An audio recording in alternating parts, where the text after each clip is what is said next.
जय हिंद दोस्तों, मैं आपका दोस्त आज़िज़ ज़ीशान आज फिर आपके साथ लेकर आया हूँ एक बहुत ही ख़ास मेहमान को, जिनसे हम जानेंगे बहुत कुछ फ़ाइन आर्ट्स के बारे में, फ़ैशन इंडस्ट्री के बारे में।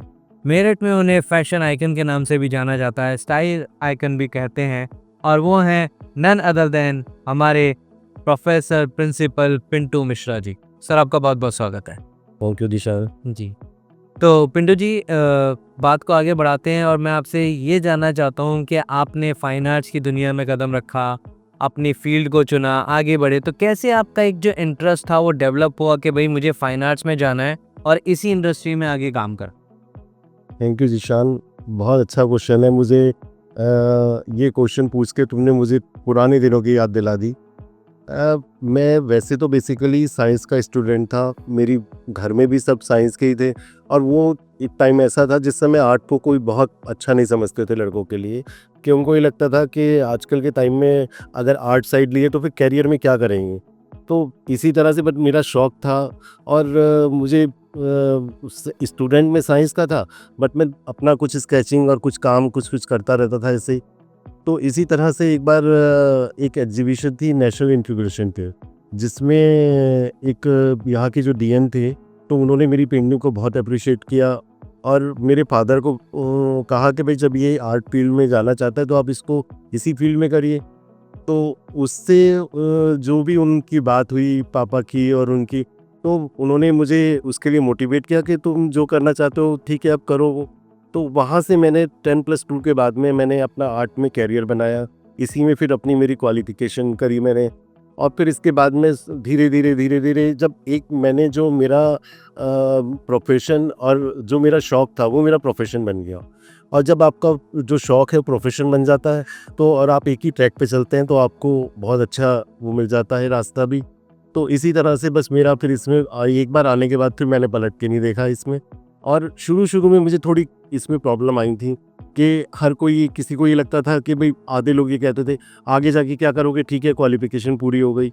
बट धीरे धीरे जब मुझे इसका मार्केट पता चला कि पेंटिंगों की लोग बाग मुझे मेरे नाम से, मेरे काम से पहचानने लगे, और फिर मैंने अपना एक छोटा सा इंस्टीट्यूट खोला, तो वहाँ पे भी बच्चे जो सीखने के लिए आते थे वो अपना कैरियर, जो जिन्हें शौक़ होता था, बेसिकली वही बच्चे इसमें इंटरेस्ट लेते हैं जो जिन्हें शौक़ होता है। बट अब बहुत कुछ चेंज हो गया है, तो यहाँ से मैंने आर्ट साइड में जो था मेरा बेसिकली आने का जो मेरा वो था, उसमें मेरी फैमिली का, और सबसे पहला जो मेरी फैमिली को मोटिवेट किया वो डीएम साहब ने किया, तो जो आज मैं यहाँ पर। क्या बात है! तो देखिए, जब आप कुछ चाहते हैं और अपनी फैमिली को भी कन्विंस कर पाते हैं, समझा पाते हैं कि यही मेरा इंटरेस्ट है और इसी में मुझे आगे बढ़ना है, तो डेफ़िनेटली जो सफलताएँ होती हैं ना, वो आपको मिलती हैं कि परिवार का साथ आपको मिल जाता है। तो पिंटू जी, जैसे आपने बताया कि चैलेंजेस भी बहुत रहे और बहुत सारी तरीके से आपको समझाना पड़ा, फिर आपने इस चीज़ को समझा। तो कौन-सा एक ऐसा मोमेंट है जैसे लाइफ़ का बहुत बड़ा चेंजिंग पॉइंट आप मानते हैं कि ये जो लाइफ़ चेंजिंग पॉइंट आया है, इससे ही सब कुछ मिल पाया है? देखिए, जिस टाइम की हम बात करें, जिस समय मैंने अपना कैरियर इस फील्ड के लिए चुना, उस टाइम पे ये लड़कों के लिए बहुत चैलेंजिंग था, क्योंकि ये इस फील्ड में ज़्यादातर लड़कियां ही रहती थी, उनको, और उनका सिर्फ ये रहता था कि उनको एक हॉबी है और सीखा उन्होंने, कुछ किया, कुछ घर में पेंटिंग बनाई, शादी हो गई, शादी के बाद इसको आगे एज अ कैरियर नहीं लिया। तो लड़कों के लिए बड़ा चैलेंजिंग था, क्योंकि नेचुरल सी बात है, हर पेरेंट और सब चाहते हैं कि भाई अगर आप जो भी काम कर रहे हैं, जो एजुकेशन ले रहे हैं, उसमें कैरियर बनाएं, और फिर उसी फील्ड में आप आगे अपनी अर्निंग करें, घर चलाने के लिए, उस सब चीज़ों के लिए। तो उस टाइम पे बहुत मुझे भी बड़ा स्ट्रगल करना पड़ा था कि भाई हर किसी को कन्विंस करने के लिए कि नहीं, मैं इसमें कर सकता हूँ। बट हाँ, मुझे टाइम लगा, धीरे धीरे उसमें। बट हाँ, इस चीज़ के लिए मैं ये ज़रूर कहना चाहूँगा, आप जिस फील्ड में भी हो, जहाँ पे भी हो, जितनी मेहनत करेंगे उतना आप आगे जाते हैं। पहले मुझे भी नहीं पता था कि मैं ये फील्ड चुन तो रहा हूँ, बट मेरा शौक़ है, बट मैं इस शौक़ को कैसे कैरियर में अपने उतार पाऊँगा, ये मुझे कोई आइडिया नहीं था। बट धीरे धीरे मेरी मेहनत और मेरा काम और लोगों को काम की मेरी सराहना इतनी हुई कि फिर मैंने इसको जब चुना, तो फिर आगे जब मैं बढ़ा तो पीछे मुड़ के नहीं देखा फिर। क्या बात है! बिल्कुल सही बात है, जब आप किसी चीज़ के लिए आगे बढ़ते हैं या मेहनत करते हैं और उसे करते जाते हैं, तो डेफ़िनेटली फिर आपको दिल लगाकर किसी काम को करने के बाद पीछे मुड़कर देखने की ज़रूरत नहीं पड़ती है। सर, आज बात करें कि 2025 है, एक टाइम पे आपने बताया कि वुमेन लड़कियां जो भी इस काम को करती थी वो सिर्फ इसलिए एज अ स्टडी में कर लेती थी, फिर उन्हें शादी ब्याह हो जाता था, उसी चीज़ में वो लोग इन्वॉल्व हो जाते थे।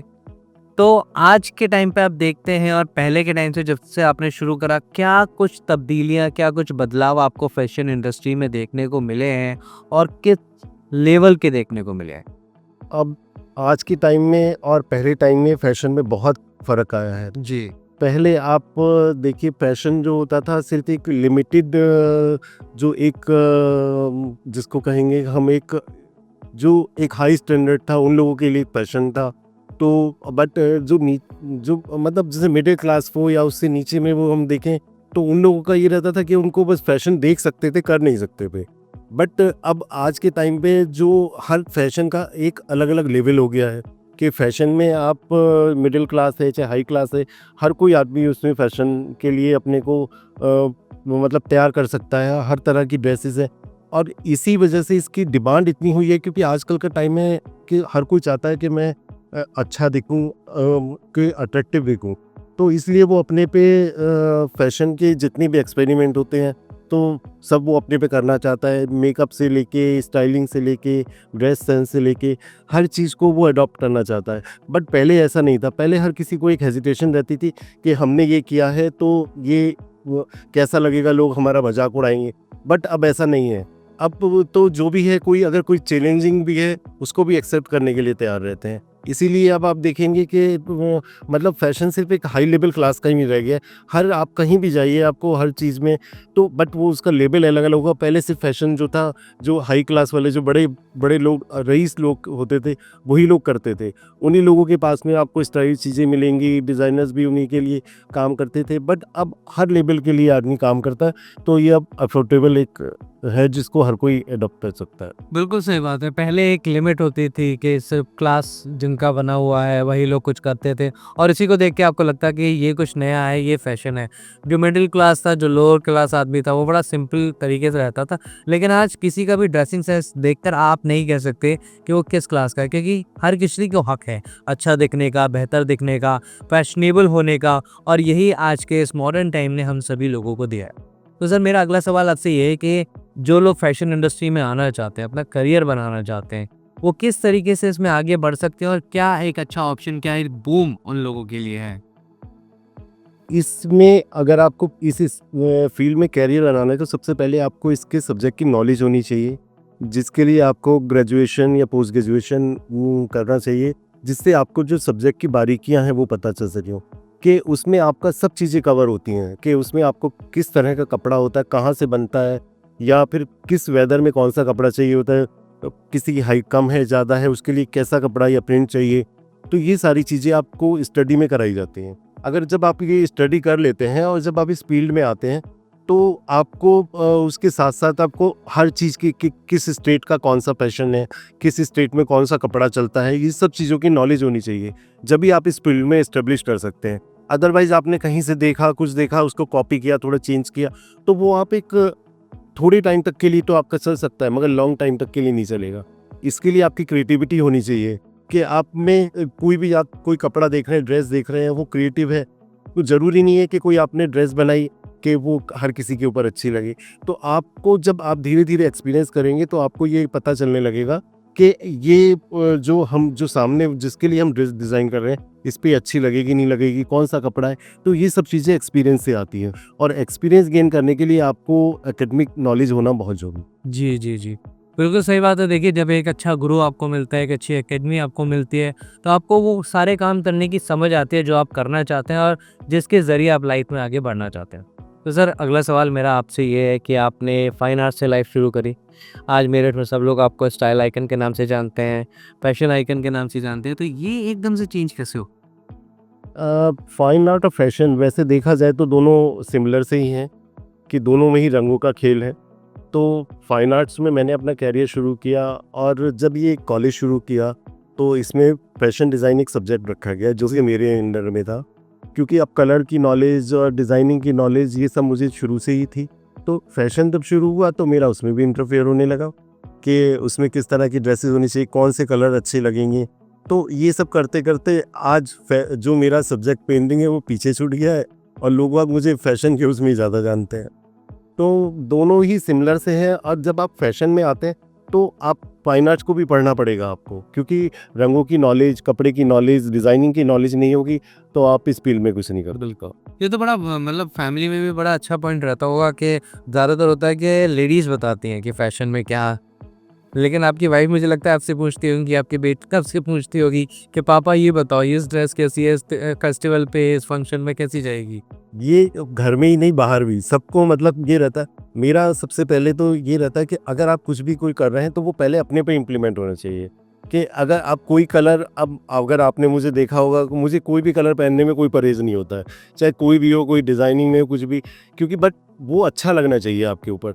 और जो अब क्योंकि मेरा फील्ड ऐसा है तो मुझ पे सभी चीज़ें, मुझे पहनने में कोई ये नहीं रहता है कि मैं क्या पहन रहा हूँ या अच्छा लगेगा नहीं लगेगा, और बाई गॉड ग्रेस के वो अच्छा भी लग जाता है। क्या बात है। तो देखिए ये भी बहुत ज़्यादा ज़रूरी है कि आपको भी, मैं सभी मर्दों से कह रहा हूँ, आपको भी फैशन का जो सेंस है ना वो आना चाहिए, क्योंकि अब वो आप मार्केट घूमने जाओगे, कहीं भी जाओगे तो अपनी वाइफ के साथ जाओगे, गर्लफ्रेंड के साथ जाओगे, और वो सिर्फ आपको बैग पकड़ा दे और आप खड़े रहोगे तो अच्छे नहीं लगोगे। तो आप पूरा पार्टिसिपेट कीजिए, देखिए क्या इंडस्ट्री में चल रहा है, क्या नया ट्रेंड आया हुआ है, क्योंकि वो जो खुद अप्लाई करने वाली है उससे मैचिंग आपको भी अप्लाई करवाने वाले, ये मेरा पैटर्न है। आपके साथ ऐसा होता है, आप मैचिंग करवाते हैं, आज मैं ये पहन रहा हूँ तुम भी ये पहनो? ऐसा तो नहीं होता, बट बाई चांस कई बार हो जाता है। अच्छा, रैंडमली हो जाता है। क्योंकि एक्चुअली देखिए जो कलर्स हैं, हमेशा फैशन कहते हैं पेरिस से निकलता है, तो हर बार वहाँ पे नए नए कलर्स होते हैं। अब क्योंकि हम फैशन में, तो हम कलर्स के बारे में बड़ी नॉलेज रखते हैं। जैसे लास्ट ईयर रेड कलर था, आप देखेंगे कहीं भी कुछ भी होता है तो वहाँ पे जितना भी है सब रेड थीम पे होगा। इस बार का फैशन कलर ब्राउन है, चॉकलेट ब्राउन है, तो आप देखेंगे इस बार जितने भी आपको कोई भी अवार्ड फंक्शन हो, कोई बड़ा इवेंट हो, सब में ब्राउन कलर का बहुत यूज होता है। तो हम कोशिश करते हैं कि जो उस साल का कलर है हम उसको यूज़ करें और हर जगह उसको दिखाएं, ताकि हम एक जो नेशनल लेवल पे जो हम कलर वो करते हैं वो इंटरनेशनल तक मैच करें हमारा। जी, जी, जी, बिल्कुल, बहुत सही बात है।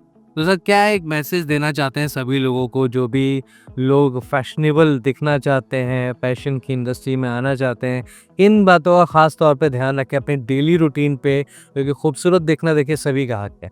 हम भी चाहते हैं सब खूबसूरत दिखें, जैसे आप माशाल्लाह दिखते हैं हमेशा, आपके चेहरे की रंगत दिखती है। इसी तरीके से सब लोगों के लिए क्या एक मैसेज देना चाहते हैं अपनी डेली रूटीन को बेटर और फैशनेबल बनाने के लिए?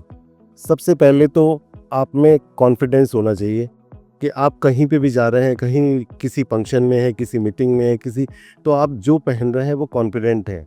क्योंकि कई लोगों का होता है कि अगर हमने ब्रांड पहना हुआ है तो हम कॉन्फिडेंट हैं, क्योंकि ये एक हैबिट बन जाती है कि अगर आपने कोई ब्रांड पहना है तो आप बहुत कॉन्फिडेंट है कि हाँ मैंने, मुझ पे अच्छा लग रहा हो। ऐसा ज़रूरी नहीं है कि अगर आप कोई भी कपड़ा पहने या कुछ भी ड्रेस पहनते हैं तो आपके ऊपर सूट करनी चाहिए, और आप कहीं पे भी खड़े हो 4 लोगों के बीच में तो आप कॉन्फिडेंट हो कि मैंने जो पहना हुआ है मुझ पे बहुत सूट कर रहा है ये।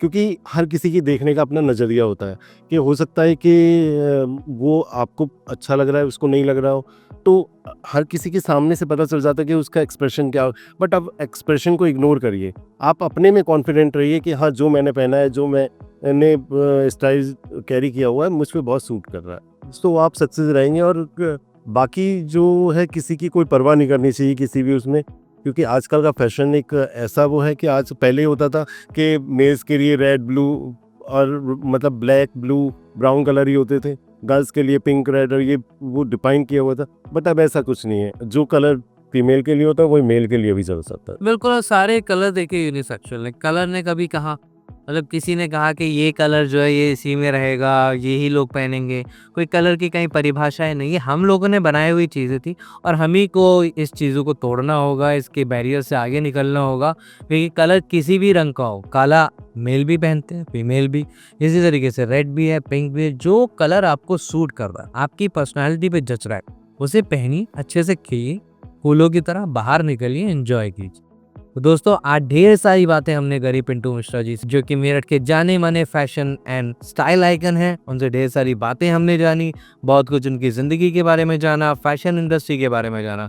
सर इतना कीमती समय आपने दिया उसके लिए बहुत बहुत धन्यवाद। थैंक यू जी। जी, तो दोस्तों फिलहाल आपसे इजाज़त लेते हैं, फिर मुलाकात होगी, ढेर सारी बातें करेंगे, तो बने रहिए मेरे साथ। अलविदा।